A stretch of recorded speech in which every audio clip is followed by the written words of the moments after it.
ya. Jadi jangan lawan kebenaran ini, ya. Angin puting beliung di dunia skincare sudah datang. Aduh. Tapi akhirnya owner-owner yang diingetin bahasanya dengan konten itu, kan ada yang sadar, ada yang nggak sadar ya. Ada yang sadar dalam arti meminta maaf, menarik dan segala macam. Ada yang kekeh dengan egonya kan. Kekeh dengan egonya dan menutupi itu dengan kebohongan yang baru. Dengan kebohongan-kebohongan yang baru. Dan Jelas itu ada. faktanya. Faktanya jelas. Kita punya yang namanya Laskar Berani Mati. Waduh, ngeri jihad jadi udah. Ya, kita ngomongnya.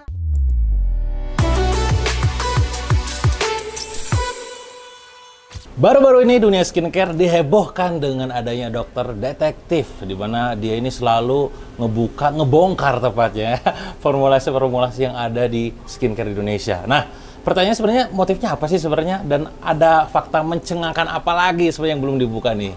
Daripada kalian penasaran, di samping saya langsung ada nih orangnya ya, dokter detektif. Hai guys. Ini hooknya ya. Ini hook ya. Hai guys. Ketemu lagi dengan dokter detektif. Nah, gitu ya kan. Biasa orang kalau bikin konten tuh ada hooknya tuh apa gitu. Ini langsung kayak gitu aja orang sudah nyimak ya. Iya, ini mah memang sebenarnya kan dokter sudah bilang ya, dokter kan baru nih di dunia pertiktokan ini Kang ya. Jadi Kakak ngerti itu namanya hook itu apaan? Ya udahlah, pokoknya hai guys, nah gitu aja deh. Udah jadi ciri khas. Udah ciri khas. Maaf ya, bukannya ntar nanti ada kritikan, enggak assalamualaikum. Nah, gitu ya udah. Ya udah, pokoknya sekarang di setiap konten dokter dianggap selalu assalamualaikum ya. Demikian ya. Sebenarnya banyak banget yang gue pengen tanya dok, karena pertanyaan dari netizen mungkin ya, kenapa baru muncul sekarang, terus juga kenapa akhirnya ngebongkar banyak formulasi skincare Indonesia gitu kan, termasuk juga latar belakang dokter sendiri. Tapi sebelum ngomongin tentang fakta-fakta lanjutannya, mungkin dari latar belakangnya dulu deh, itu dokter beneran udah 17 tahun berarti? Jadi gini, ceritanya gimana dong? Cerita dulu dong. Lulus itu tahun 2007 sebenarnya Kang. 2007, terus langsung tuh bergelut di dunia estetika, masih kerja sama orang pada saat itu ya, seperti yang pernah Viti ada yang saat ini ya bikin. Nah, itu jadi berarti totalnya sebenarnya sudah berapa tahun tuh? Ayo. Wah, banyak lah. Banyak lah ya, 17 tahun. 17 tahun. Kan? 17 baru 24 tahun. Ya benar. Cuman kemarin sempat salah ngomongnya 15 tahun digoreng, Kang. Oh, langsung ya, padahal langsung. Ini ada lagi, Kang, ada lagi. Digoreng dibilangnya pada saat itu dokter bilangnya begini. Dokter kan masih usianya 33. Digoreng lagi ada yang percaya. Ya nggak mungkin lah, Kang. Cuman kok tampangnya masih 33 ya wajar kan, dokter detektif kan. Bener nggak? Asam, iya. Jadi itu bercanda ya, guys, bercanda. Jadi sebenarnya usianya dokter itu kira-kira aja ya udah di atas 42, di bawah 45. Waduh, nah, sensitif usianya nih kalau ya gitu. kan? Tapi kan masih ada pilihan tuh. Betul. Tapi di atas usia 40, ya boleh lah ngaku-ngaku masih 30-an. Bener nggak guys? Kalau buat yang benci-benci nih, pasti selalu jadi celah ya? Jadi celah, ya kan? Nah, artinya dari sejak itu udah mulai concern mengamati dunia estetika di Indonesia? Iya, jadi memang Doktif itu paling seneng sebenarnya di dunia formulasi kan. Kalau zaman dulu kan belum secanggih seperti sekarang, jurnal juga belum sebanyak seperti sekarang gitu. Tapi memang expertnya Doktif itu di bagian formulasi. Nah, itu yang membuat Doktif memang membangun klinik itu kurang lebih sudah 15 tahun kalau di klinik sendiri ya Kang ya. Dan semakin kesini, Doktif melihat kan persaingan e-commerce ini.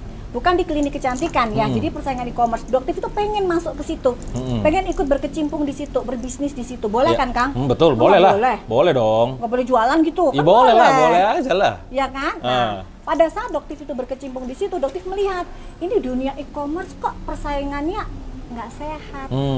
Dari mana kok nggak sehat? Bingung Doktif ngelihat ada produk skincare paketan kurang dari 100.000 Kang bisa dapat 10 macam. Itu kan kok rasanya nggak mungkin banget gitu. Doktif yang selama ini belajar formulasi skincare, pengen bikin skincare yang semurah mungkin dengan kualitas yang bagus, nggak bisa segitu gitu loh harganya. Artinya kalau misalkan harganya murah, kemungkinan kualitasnya nggak sesuai. Iya, jadi apa yang diberikan, klaim-klaim yang diberikan itu kan jadi pertanyaan buat Doktif. Bener nggak sih sebenarnya klaim itu? Gitu. Nah, dari situlah muncul bagaimana ya coba iseng. Jadi sebenarnya mulai dari keisengan Doktif. Doktif ini dari kuliah iseng. Oh, dari kuliah iseng. Dari kuliah iseng. Jadi kalau teman-teman tahu ini ya Doktif yang iseng ya. Oh, gitu ya, gitu. Artinya motif masuk ke dunia konten kreator terutama di sini main di TikTok gitu kan. Karena tadi keresahan banyaknya industri skincare yang tidak sesuai. Betul. Jadi awal kan Doktif itu masuk ke pertiktokan itu live streaming hanya untuk menjual produk ke pasien-pasien Doktif yang sudah mengenal pasien, yang sudah mengenal nih kliniknya Doktif sudah kenal. Jadi kadang-kadang kan ada tuh pasien yang adanya di luar kota, di luar pulau, kesusahan kalau datang ke nggak bisa klinik. terjamah ya, Nah, masuk betul. ke toko outlet. Jadi akhirnya dokter masuklah ke dunia TikTok Shop itu, gitu. Termasuk pada saat bikin konten, kan banyak ngebongkar tuh brand-brand kan. Nah itu baru, makanya mungkin itu. awal-awal tuh banyak yang dibilang, oh kameranya kamera zaman Majapahit gitu ya. Maklum Doktif ini bukan, iya. Jadi Doktif ini bukan dokter yang suka gonta-ganti gadget, nggak suka. Tapi berhubung nih ini ya udah akhirnya gantilah pakai yang bagus kan sekarang ya, doain ya, terus semangat. Dan dokter juga di sini Kang Dewa pengen ngucapin apresiasi yang luar biasa kepada konten kreator. Itu capeknya ya, pasti itu luar biasa loh. Jadi konten kreator tuh capeknya luar harus biasa. Harus update ya. Dikejar-kejar konten gitu kan. Aduh, itu kan sebenarnya bukan dokter banget ya. Makanya dokter di sini ngucapin apresiasi luar biasa kepada konten kreator ya. Yuk semangat, yuk dokter bantu nanti konten kreator. Nah pada saat bikin konten pertama kali diupload tuh di TikTok kan, itu kan bisa dibilang hanya beberapa jam, itu langsung puluhan ribu bahkan ratusan ribu view kan. Nah itu apakah sudah terpikirkan sebelumnya bakal viral? Enggak ya? Enggak sama sekali. Oh, natural aja postingnya ya? Kalau dipikir viral pasti disiapin maksimal dong, pasti disiapinnya pakai handphone yang bagus, kamera yang bagus. Ini mah boro-boro atuh maka orang cuman ya. Jadi bener-bener ini iseng dan dokter yakin ini adalah atas izinnya Allah aja gitu. Karena makanya dokter bilang semua ini atas izinnya Allah, tanpa pertolongan Allah, tanpa bantuan Allah ini semua nggak akan pernah terjadi. Dan saya nyatet tuh kurang lebih 1 juta follower dalam waktu sebulan ya. Nggak nyampe sebulan ya. Ngeri ya. Harusnya mah dapat reward tuh. Kalau buka kelas laku deh kayaknya. Buka kelas ya. Jangan lah. Nah tapi gimana? Responnya gimana? Kan netizen ada dua tuh. Ada yang memang mereka tuh berterima kasih karena sudah teredukasi kan mereka ini. Kedua adalah ada yang panik. Terutama bagi mereka yang mungkin kena spad secara brandnya. Ke dokternya sendiri gimana? Setiap kita melakukan sesuatu pasti ada pro dan kontra. Iya. Itu sudah wajar. Pasti ya. Rasulullah yang sempurna seperti itu, betul. Masih ada celahnya, masih ada yang pembenci-pembencinya. Apalagi seorang dokter yang seujung kukunya aja belum tentu bisa seperti Rasulullah. Iya. Jadi ya wajar, itu resiko yang dihadapi. Tapi pengalaman dokter nih kan, gimana tuh? Yang baik-baik nih, yang memang sebenarnya tersentil, tapi karena memang dia nggak paham akan produknya itu ada masalah, ya itu dengan baik meminta maaf, menghubungi dokter, meskipun dokter nggak bisa dihubungin. Jadi pada saat itu beberapa brand besar menghubungi dokter melalui Instagram, tapi dokter bilang nggak bisa gitu, karena dokter pengen independen, nggak ada intervensi dari pihak manapun. Dari siapapun. Sejak awal kan dokter bilang dokter nggak mau di endorse gitu. Tapi beda lagi mungkin kalau makanan, mungkin di endorse boleh nggak guys? Endorse makanan nih. Makanan, nanti gue bikin brand produk makanan dah. Masa sih nggak boleh? Misalnya ada makanan endorse gitu, masa nggak boleh sih Kang? Boleh lah. Boleh. Kalau ada konten kreator sikatnya. Ya boleh lah kalau endorse makanan ya guys. Cuman mungkin makanan yang sehat, Iya. low sugar gitu yang sehat. Boleh dong sekali-kali nge-endorse makanan ya. Tapi artinya berarti waktu posting itu positif negatif kan ya? Pasti. Positifnya pasti dari netizen pada umumnya. Kalau negatifnya dari siapa? Pihak mana nih? Boleh dari spill ya, boleh nggak ya? Iya, ini aja apa dari pemilik brandnya atau pabriknya atau dari pengguna usernya? Pastinya kebanyakan dari ownernya. Ya, pabriknya juga ada. Oh ada juga. Ada juga. Terus distributor, karena mereka merasa terganggu ya. Nah, cuman sih di sini saya nggak ingin menyerang distributor atau reseller, karena banyak juga distributor reseller itu menghubungi dokter, mereka meminta tolong dokter untuk hubungin dong, tolong dong dokter, minta tolong ke owner untuk bisa menarik kembali produknya karena produknya mandek. Nah, boleh nggak di sini konten sini dokter ingetin lo ya, buat owner-owner yang sudah terindikasi overclaim, ayo tarik barang kalian lo di distributor. Kan dokter ini barisan masyarakat, ya kan? Kalian jangan macem-macem lo, dokter bisa bikin LP, kan udah jelas terbukti overclaim, ada pidananya lo. Jangan rugikan masyarakat, meskipun itu distributor reseller. Distributor reseller itu kan kaki-kaki mereka. Betul. Mereka yang bikin kalian kaya. Kok kalian rugiin lagi? Artinya sebenarnya reseller distributor juga resah juga. Iya, cuman butuh. Mereka bilang, ini gimana uang sekian puluh juta, ratusan juta mandek, kasihan. Tuh pikirin mereka, kalian udah ngerasain mewah-mewah, flexing terutama nih. Iya. Masyarakat Indonesia suka nggak dengan gaya flexing? Waduh, itu konten yang sangat winning untuk untuk menggayat banyak orang itu flexing. Iya kan? flexing ini kan mungkin sudah berapa tahun ini Kang, flexing ini? Iya, beberapa tahun ke belakang lah. Nah itu, sedangkan kita tahu nih brand-brand yang udah legend pernah nggak melakukan flexing? Enggak. Kenapa? Karena mereka jual kualitas. Dan brandnya sustain. Nah, kenapa? Luar biasa. Sekarang yang flexing gimana? Wah, sibuk unboxing, brand, unboxing begini, pergi ke sini cepret, gitu kan? Nah, ada lagi tuh yang bikin kontennya itu di pesawat-pesawatan gitu, ya kan? Terus karena yang lain-lain pada minta maaf, ikutan minta maaf. Tapi barangnya distributor nggak ditarik. Nggak ditarik, cuma minta maaf doang. Minta maaf doang. Iya, minta maaf doang, terus kerugiannya gimana sama masyarakat? Tanggung jawabnya apa?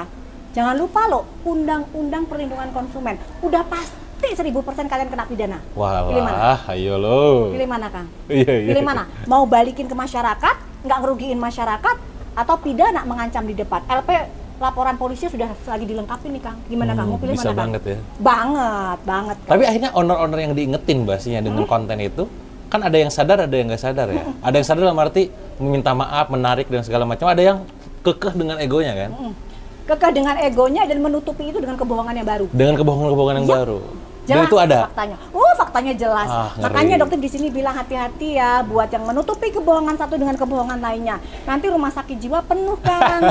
Ada gangguan mental. Ayo ya, jangan pancing-pancing dokter karena dokter sudah punya datanya dengan lengkap. Iya. Ya. Jadi sebenarnya yang dinotis itu over-claim-nya, fast claim-nya, atau tadi bahan berbahayanya sebenarnya? Semuanya, Kang. Semuanya itu berarti ya? Kenapa gini?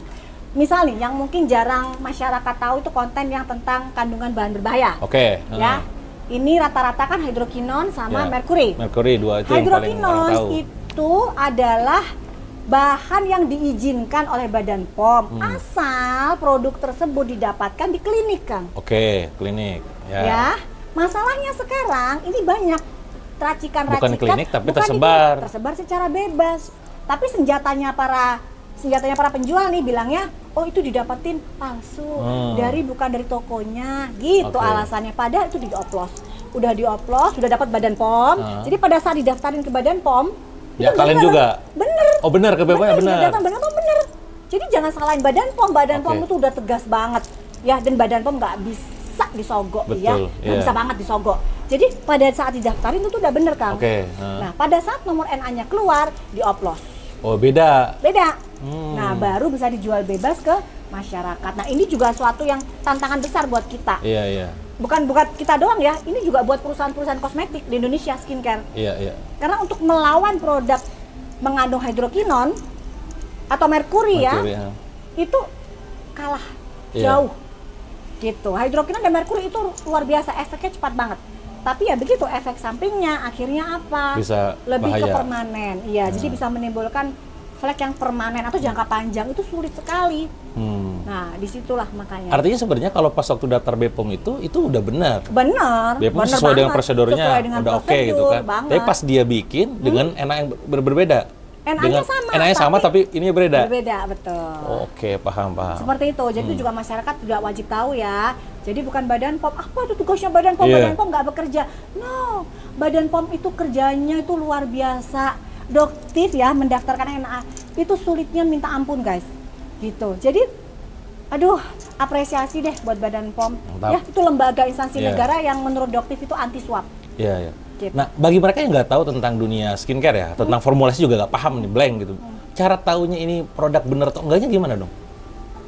Karena kan pada akhirnya yang udah lolos BPOM pun ternyata ada yang owner nakal tadi ya, yang tetap ngeluarin. Oke. Nah, itu gimana taunya? Kita bisa lihat sebenarnya kalau yang mengandung hidrokinon emang agak sulit. Oke. Cuman mungkin kita bisa lihat hanya dalam beberapa hari kulitnya bisa putih. Cepat berarti ya? Nah, putih gitu kan. Sedangkan kalau yang tidak mengandung hidrokinon itu prosesnya agak lama. Ya. Kalau glowing mungkin bisa 7 hari, 12 hari glowing bisa. Ya. Tapi untuk tiba-tiba muka jadi putih ya itu tidak pasti mungkin. Ada sesuatunya itu mungkin. Ya? Pasti ada sesuatunya di dalam situ. Kalau merkuri kan udah pada tahu, biasanya dia teksturnya lebih lengket, molor. Nah, itu biasanya sih masyarakat udah cerdas karena di sini mungkin Dokter Ika, Dokter Oki ya, itu luar biasa, subhanallah, mereka sudah menerangkan. Kalau Doktif agak-agak nggak sabaran gitu. Kalau mereka mah sabar kayak perang maju. Halo para dokter. Gitu. Langsung gitu, guys. Makanya disebutnya kan kalau Doktif itu kok ngomongnya julid, keras gitu. Karena mereka yang baik-baik ini nggak dengerin. Betul. Gitu. Jadi sebenarnya kalau ngelihat dari fenomena yang ada, bisa dikatakan ketika katakanlah tidak sesuai, itu yang salah itu si brand owner-nya atau pabriknya sebenarnya? Kan ada beberapa orang juga yang bilang katanya, dari gue nyoba bener, cuman pabriknya gue nggak paham. Saya nggak tahu ya, secara faktanya di lapangan gimana. Itu gimana? Kalau yang ini kita berbeda ya, ada dua ya. Jadi yang mengandung bahan berbahaya, sama satunya yang overclaim. Ya beda ya. Berarti konsentrasi yang tidak sesuai. Nah biasanya kalau yang namanya overclaim ini bisa harusnya sih yang bertanggung jawab pihak pabrik dan owner. Karena di peraturan undang-undangnya juga ini mereka harus sama-sama menjaga, mengontrol kualitas dari skincare yang mereka punya. Berarti nggak bisa owner cuma iya aja, nggak bisa terserah gitu, nggak bisa. Nggak bisa, itu ada aturannya, saling mengontrol. Nah, sekarang bayangin aja, ada jutaan produk skincare di Indonesia. Mungkin nggak Badan POM cek satu-satu, sidak satu-satu, cek lab satu-satu? Mungkin nggak guys? Nggak mungkin guys. Logiknya sih enggak. Ya, nah, bener nggak? Jadi itu tanggung jawab siapa? Ya tanggung jawab owner juga. Owner juga. Nggak bisa percaya aja. Artinya kalau ada misalkan ini gua nggak tahu, nggak bisa sebenarnya. Playing victim, menyerahkan semua pada pabrik. Playing victim banget ya, jadi nggak bisa guys. Gitu. Apalagi biasanya yang bisa seringkali overclaim itu di bagian zat aktif apa? Biasanya yang paling banyak? Paling banyak sih ya memang di Indonesia ini pemeriksaan yang bisa dilakukan oleh lab yang sering saya pakai itu niacinamide, retinol, L-ascorbic acid, salicylic acid, lactic acid. Gitu. Ya mungkin kalau kita ngomongnya kayak begitu ini susah Kang. Nggak apa-apa, biar ngedukasi, justru ngedukasi. Oh gitu ya? Kayak juga orang kan, orang juga bingung bedanya retinal apa kan gitu kan. Oh iya ya kemarin dia justru kalau saya ngeliat ya, komentar-komentar di Doktif itu, ini ngebantu banget dalam mengedukasi itu. Karena nggak semua orang tadi ngerti tentang formulasi, nggak semua orang gue orang kimia by the way. Jadi saya rada paham. Ngomongin asam apa, retinoat, retinol tuh. Kan netizen nggak tahu. Iya. Perlu dijelasin sih. Oke, jadi kemarin sempat ya guys ya, ada retinol dan retinal. Retinal ya. Jadi retinol dan retinal tuh ya seperti adik kakak aja nih. Adik kakak aja. Gugusannya juga sama kan, kita bisa lihat tuh gugusannya sama. Pada saat Doktif cek, dokter sudah nanya ke ahli kimia di sana, bisa nggak cek retinal? Di sana nggak ada. Jadi kita tuh ada yang namanya kalau lab itu ada bahannya ya, bahan pembanding. Bahan pembandingnya itu retinal, lab ini nggak punya guys, belum ada. Ya belum ada. Jadi apa yang bisa digunakan untuk uji retinal? Nggak apa-apa, digunakan bahan retinol. Tapi hasilnya akan invalid, itu betul banget. Hasilnya invalid guys. Nah tapi kan tujuannya Doktif bukan untuk mengecek persentase dari retinal. Tujuannya Doktif hanya mengecek konsentrasi, bukan konsentrasi. Ada enggaknya gugusnya. Nah, paham. Hanya itu saja. Karena retinol dan retinal tuh kayak asam bolak-balik. Terus ada juga nih encapsulated.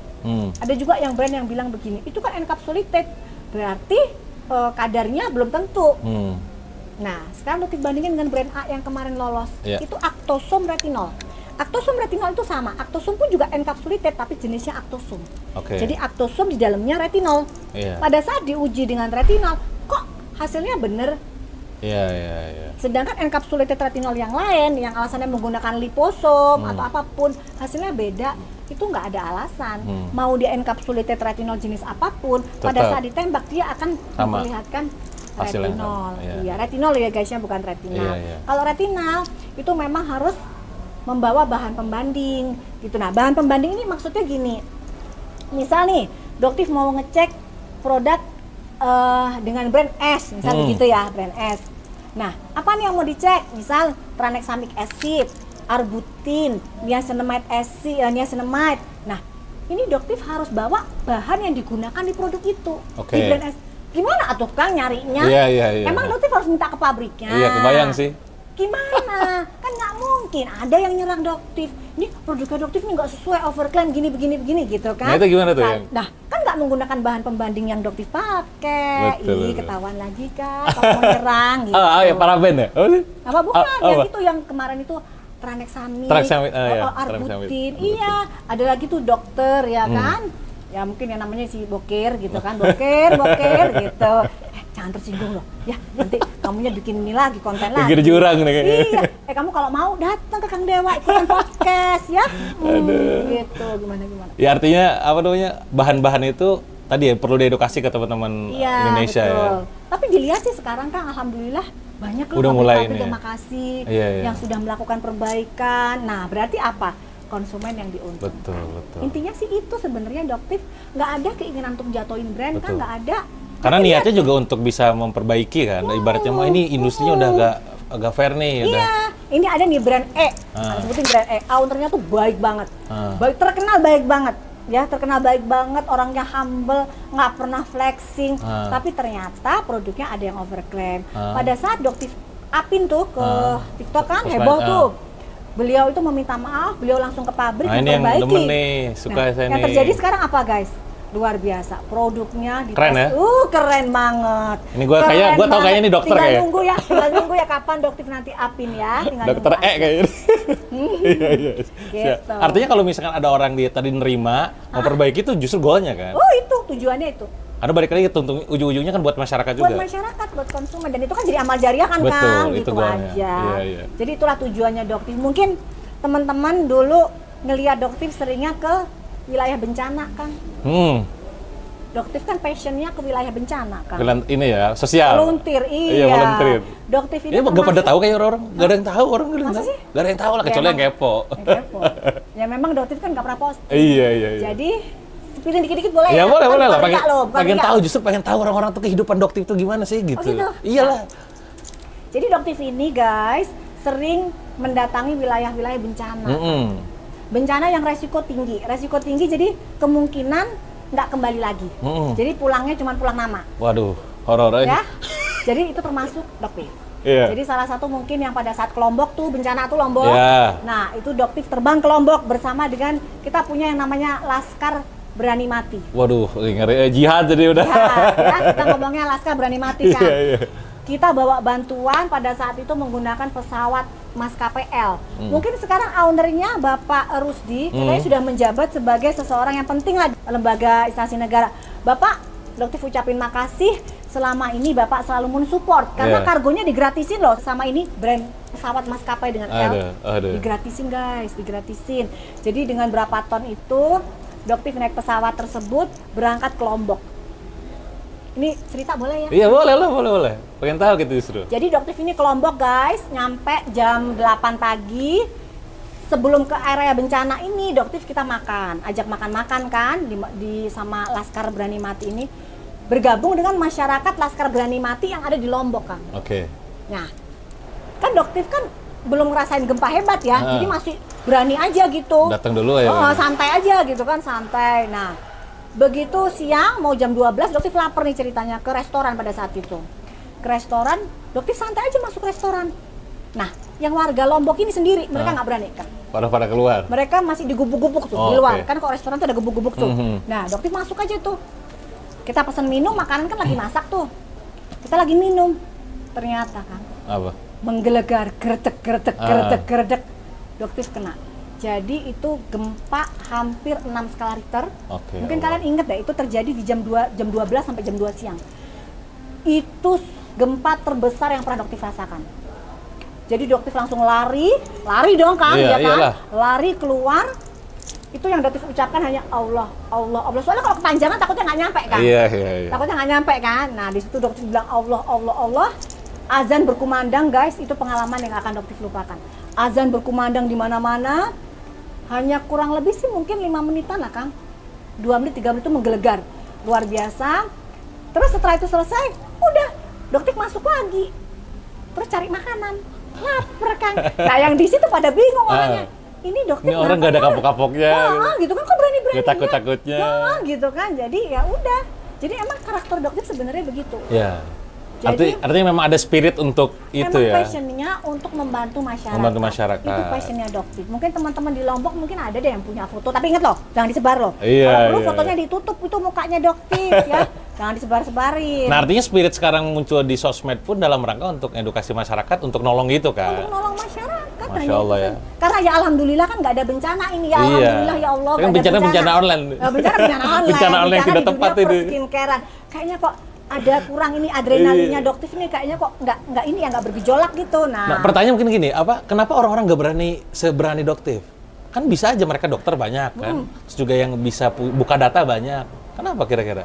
Kembali lagi kan, nggak semua orang itu berani Tadi ya beraninya mati. itu ya.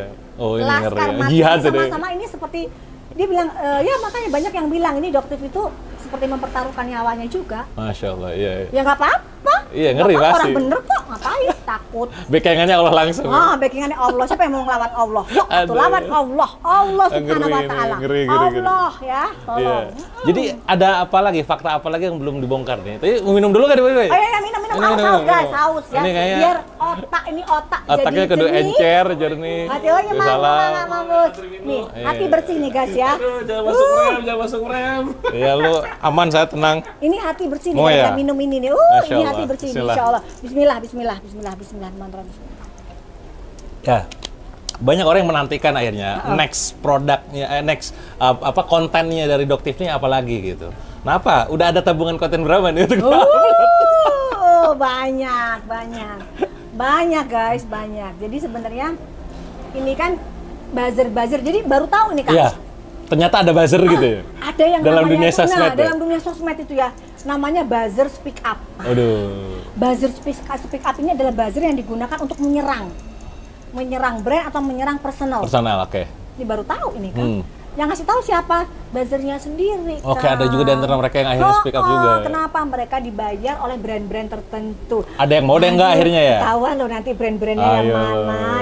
Kan. Berarti yang ngasih tahu tuh yang nggak mau berarti ya? Yang nggak mau. Oke, dia punya idealisme. Yang mendukung Iya, Dok. jihad. Bilang gini, Dok, kita itu disuruh loh sama brand A, B, C, D untuk menyerang Doktif. Iya. Tapi kan Doktif emang membela masyarakat, membela kebenaran. Terus apa yang mau kita serang? Iya. Gitu. Iya. Kalaupun kalian mau nyerang, nanti kalian akan kena laporan sendiri. Mau nanti diserang lagi pakai laporan polisi. Nah, ayolah. Dan kalian tahu nggak sekarang oknum-oknum mafia itu semua udah pasti kena kalau Doktif mau lapor. Nah. Udah pasti kena, Kang. Cuman sekarang mau nggak sih Doktif laporin gitu? Sebenarnya mereka sih harusnya minta maaf sama Doktif, bener, Iya, minta harusnya. ampun. Iya, kenapa? Karena kalau Doktif semakin ditantang, pasti Bisa aja, dilaporin. iya benar. Gampang banget. Kartu asnya ada ya? Kertasnya ada. Nah, ini ada lagi nih sekongkolan. Apa tuh? Ada di cerita nih, boleh nggak? Ngeri nih. Ini ceritanya misalnya kita ada di ini nih. Ini kisah Doraemon. Boleh Oke, nggak, Kang? Doraemon. Ya, Doraemon, cerita Doraemon ya. Cerita Doraemon. Ya, Doraemon. Terus, Jangan terus? ada yang kesinggung. Ih, Doraemon doang ini mah. Doraemon terus. Cerita Doraemon. Iya. Doktif jadi Doraemon aja lah. Ada punya kantong ajaib Kantong kan. ajaib. Ada kantong ajaib ini macam-macam nih, Kang. Iya. Cuman emang Doktif sembunyiin. Heeh. Nah, ada yang namanya aktornya, ada yang namanya Suneo. Oke. Ternyata ada yang numpang-numpang ikut-ikut film main Doraemon. Oh, gitu. Namanya Sadako. Oh. Sadako. Nah, Suneo dan Sadako ini bersaudara, Kang. Oke. Mereka Jujur bikin- gue nih. jujur nih ya kan, Iya. mereka ini membuat setting seolah-olah mereka ini berseteru, Kang. Jadi si Sadako ini bilangnya keluar dari perusahaannya Suneo gitu. Padahal si Sadako ini kan punya perusahaan. Iya. Nah, perusahaan ini ingin dikembangkan Oke. sama si Suneo juga. Jadi ini mereka sebenarnya berkomplot, Kang. Oke. Jadi cuma dramanya dibuat ke masyarakat Indonesia itu seolah-olah mereka Musuhan. bermusuhan. Padahal mah sama aja. Nah, pada saat Doraemon mengungkapkan kebenaran dan ternyata ada produknya Suneo yang diserang, Sadako yang awal muasalnya ini membela Doraemon, ternyata Malah nyerang. nyerang Doraemon. Oke. Kenapa? Karena kan Suneo saudaranya Sadako. Oke. Iya kan? Paham. Nah, terus dengan cara-cara culas nih, dianya berusaha lah, pokoknya bagaimanapun caranya dia berusaha menyerang Doraemon. Sementara Doraemon ini punya teman yang namanya Nobita. Iya. Nobita punya ibu yang namanya Mami Lemon. Duh, kok jadi ke Mami Lemon kan ya? Emang ada Mami Lemon di Doraemon? Gue jadi nggak tahu. Aduh, ceritanya Terus. banyak amat ini, ya kan? Nah, terus ada juga yang namanya Jaiko. Jaiko ini mafia juga. Ini pokoknya sekarang ini mafia, emang skincare lagi nggak baik-baik aja ya, guys. Jadi kalian harus sabar ya. Dan ini masih hati-hati. panjang, guys. Doktif itu serangannya luar biasa. Ada juga loh aparat yang dateng gitu. Jadi Bismillah, usaha Doktif ini insya Allah tidak pernah loh Doktif menjual bahan berbahaya. Betul. Atau menjual bebas produk yang mengandung hidroquinone. Cari aja, pernah nggak Doktif jualan di online? Pernah nggak? Ayo temuin dong. Kan netizen pinter itu. Pinter, Kulik-kulik netizen kamu mah. Kutik-kutik ya luar Kayaknya biasa. udah banyak yang juga kan, kliniknya udah pada tahu kan. Klinik udah. Padahal Doktif tuh nggak mau sepil. Nggak mau nyepil nggak mau gitu nyepil ya. produknya, dipancing-pancing. Nyari tahu sendiri mereka. Nyari tahu. Nah, akhirnya terus gimana? Doktif nggak boleh jualan, nggak boleh. Doktif nggak pernah nyepil produk Doktif. Ketahuan juga, dipancing. Makanya kan Doktif bilang, Betul. jangan dilawan, jangan ditantang. semakin ditantang, semakin keras Doktifnya, karena Doktif punya semua kuncinya, punya kartu as dari kalian ini. Iya. Bahkan seperti yang dibilang tadi, Doktif punya nama brand-brand. Waduh, kartu asnya ya. Nah, yang menghubungi buzzer speak up untuk menyerang Doktif. Begitu itu Doktif tampilkan, brand kalian hancur. Wadah. Mau nggak seperti Itu udah buktinya udah jelas gitu ya? Oh jelas banget, banyak lagi. Banyak, jadi kalian jangan berpikir uang itu bisa membayar buzzer speak up. Masih banyak buzzer speak up yang idealis kan. Masih banyak buzzer speak up yang takut sama Allah. Masya Allah. Ya, karena itu pasti akan ada hisabnya. Kebenaran akan menemukan jalannya sendiri, pasti. dengan cara apapun. Nah, betul. Ya, jadi jangan lawan kebenaran ini. Ya, angin puting beliung di dunia skincare sudah datang. Aduh. Gitu ya. Mungkin pesan buat netizen deh. Netizen apa pesan-pesannya? Karena saya yakin banyak banget tuh yang ditunggu-tunggu. Ya, jadi netizen mohon untuk bersabar dan jangan menghujat ya, apalagi menghujat influencer yang sudah istilahnya apa ya, sudah di-endorse oleh brand-brand itu. Karena banyak juga influencer tuh yang nggak ngerti. Salah satu contohnya Tasya. Ya, Tasya Farasya. Iya. Itu terkenal banget kan ya. Termasuk top Mind Beauty ya. Betul, itu termasuk top banget ya kan. Nah, beliau itu melakukan review. Itu bener-bener dicoba. Oke. 2 minggu, 3 minggu itu dicoba. Dan dia tuh ngerasain feel-nya, teksturnya, ya kan? Nah, kalau beliau harus menanyakan lab, menanyakan secara detail, itu kan bukan bidang beliau. Yeah. Gitu. Tapi menurut pandangan Doktif selama ini yang beliau review itu, ya bener-bener sudah diuji bener-bener kualitasnya, teksturnya yang beliau, bukan bohong. Bukan yang coba cuma sehari 2 hari review. Sehari 2 hari review, atau duitnya berapa. Ada lagi sih Kang yang, ada sih salah satu konten ini mendukung Doktif banget. Tapi yang Doktif sayangkan, please, yuk jangan melakukan fitnah yuk, soalnya ada fitnah nih. Dibilang Tasya Farasya itu di-endorse 600 juta gitu. Padahal itu tidak pernah ada. Kenapa? Karena Doktif sendiri juga pernah mau menggunakan jasa Dek Tasya. Tapi kan Dek Tasya itu nggak bisa. Misal kita mau tolong dong naikin ke minggu depan, nggak bisa, harus ngantri. Kenapa? Betul. Karena dia nunggu hasil tadi menggunakan, nggak cuma asal cuap doang gitu ya. Dia menggunakan sendiri produk itu, jadi ya udahlah Doktif nggak. Tapi harganya nggak seperti itu guys. Itu adalah sebuah fitnah. Yuk jangan jangan yuk bareng-bareng yuk kita jangan menimbulkan fitnah, jangan menimbulkan kegaduhan yang tidak bisa dibuktikan. Iya. Dan harapan buat industri skincare Indonesia ke depannya? Insya Allah nanti kolam skincare kita Indonesia, persaingan bisnis Indonesia bakalan bersih, bening, meskipun mungkin agak sulit ya kalau bersih banget ya Kang, tapi setidaknya udah mulai bening, udah mulai jernih. Jadi brand-brand yang selama ini Kang modalnya kecil, mereka bisa muncul, terlihat. Betul. Karena yang saya lihat kan selama ini yang terlihat hanya brand-brand yang itu aja, dan yang punya duit gitu ya. Duit, bisa bayar power. 15.000 US dollar per hari. Nah, ya itulah. Itu cuma bayar iklan doang Kang. Bayangin nggak? 15.000 US dollar per hari hanya untuk iklan. Tapi omset mereka itu ratusan miliar, tapi kualitas. Wadidaw. Gimana dong? Berarti kan masyarakat yang dikibulin. Iya, itulah. Sayang, jangan. Jadi jualah kualitas dari suatu produk, bukan menjual flexing kalian. Itu aja. Gitu ya teman-teman. Jadi intinya adalah buat teman-teman semua yang sekarang pegiat skincare ya, jalannya lurus-lurus aja lah ya. Dan netizen punya sekarang makin kesini makin cerdas dengan adanya konten dari Doktif ini, dan doakan juga semoga Doktifnya sehat-sehat. Nih doain ini banyak banget serangan ya Allah. Betul, biar terus mengedukasi Indonesia. Pokoknya terus tumbuh industri perskincarean di Indonesia. Amin.